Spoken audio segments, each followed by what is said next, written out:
काम करने चल पड़ता है। चलते चलते कुछ समय बाद वो गांव के बाहर वाली जमीन पर पहुंच जाता है। चलो अब पहुंच गया हूँ तो फटाफट से खेत पर काम करना शुरू कर देता हूँ। अजय अपनी कुदाल उठाकर खेत पर काम करना शुरू कर देता है। अजय को अभी काम करते कुछ समय हुआ ही था कि तभी पीछे से एक सांप आकर उसे काट लेता है। सांप के काटने के कुछ समय में ही अजय चक्कर खाकर वहीं गिर जाता है। यहाँ अजय सांप के काटने से बेहोश हो चुका था, पर गांव के बाहर होने के कारण उसकी खबर अब तक उसके घर वालों को नहीं चलती है। सुबह की अब रात हो जाती है और सीमा अजय का इंतजार कर रही होती है। माँ को इतने परेशान देख राजू पूछता है, क्या हुआ माँ, पिताजी अब तक क्यों नहीं आए? बेटा, तुम्हारे पिताजी आज काम करने जमींदार काका के गांव के बाहर वाली जमीन पर गए हैं और उन्होंने मुझे बोला भी था कि उन्हें आते आते देर हो जाएगी, पर अब कुछ ज्यादा ही समय हो गया है। माँ, आप क्यों फिक्र कर रही हो? पिताजी ने जब बोला था कि उन्हें आने में देर होगी तो कुछ सोच समझ कर कहाँ होगा। एक काम कीजिए, आप जाकर सो जाइए। राजू की बात सुनकर सीमा अपने कमरे में सोने के लिए चली जाती है। अगली सुबह भी जब सीमा देखती है कि अजय अब तक घर नहीं आया है, तो परेशान होकर वो सीधा जमींदार से मिलने उसके घर की ओर चली जाती है। सीमा जमींदार के घर पहुंचकर उनसे अजय के बारे में पूछने लगती है। नमस्ते जमींदार काका। नमस्ते बेटी, बताओ कैसे आना हुआ? काका, अजय कल आपके गांव के बाहर वाले खेत में काम करने गए थे, पर अब तक घर नहीं आए हैं। क्या कहा बेटी? अजय कल गया था और अब तक घर नहीं आया?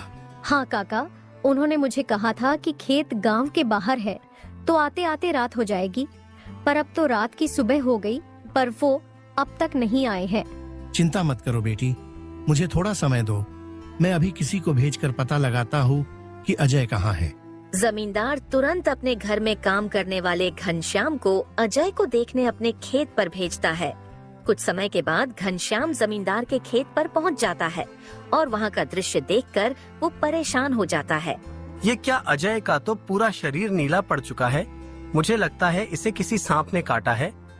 मुझे तुरंत जमींदार जी को ये बात बतानी पड़ेगी। घनश्याम वहां से भागते भागते जमींदार के घर के लिए निकल जाता है। घनश्याम जैसे ही जमींदार के घर पहुंचता है, उसके कुछ कहने से पहले ही जमींदार उससे पूछने लगता है। क्या हुआ घनश्याम बेटा, तुम इतना दौड़ते हुए क्यों आए और क्या तुम्हें अजय मिला? घनश्याम जमींदार को सारी बात बता देता है जो उसने खेत में देखी थी। घनश्याम जब जमींदार को सारी बात बता रहा होता है, तभी वहाँ पास में खड़ी सीमा भी सारी बात सुन लेती है और रोने लगती है। घनश्याम, तुम सबसे पहले वैद्य जी को लेकर वहाँ पहुँचो, मैं सीमा बेटी को लेकर वहाँ आता हूँ। घनश्याम को वैद्य जी के पास भेजने के बाद जमींदार सीमा को समझाने लगता है। सीमा बेटी, पहले तो तुम रोना बंद करो और जल्दी से मेरे साथ चलो, क्योंकि तुम्हारे रोने से अजय ठीक नहीं होगा। फिर क्या था, जमींदार सीमा को लेकर अजय को देखने उसके खेत के तरफ निकल जाता है और घनश्याम वैद्य जी को लेने दूसरी तरफ निकल जाता है।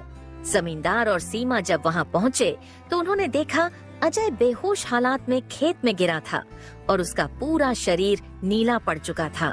सीमा अजय के पास बैठकर रोने लगती है। तभी वहां वैद्य जी आ जाते हैं। वैद्य जी के आते ही सीमा वहां से हट जाती है और वैद्य जी अजय की हालत का जायजा लेने लगते हैं। क्या हुआ वैद्य जी, अब कैसी है अजय की हालत? देखिए जमींदार जी, मैं आपको झूठ बोलकर अंधेरे में नहीं रखना चाहता हूँ, पर अजय की हालत बहुत खराब है। वैसे तो मैंने उसे जहर को काटने वाली औषधि दे दी है, परंतु जहर अजय के अंदर कुछ ज्यादा समय तक रह गया है, जिस कारण वो प्रगाढ़ बेहोशी के हालत में चला गया है। प्रगाढ़ बेहोशी, ये क्या होता है वैद्य जी? प्रगाढ़ बेहोशी के हालत में व्यक्ति जीवित तो होता है, परंतु उसके बदन के हिस्से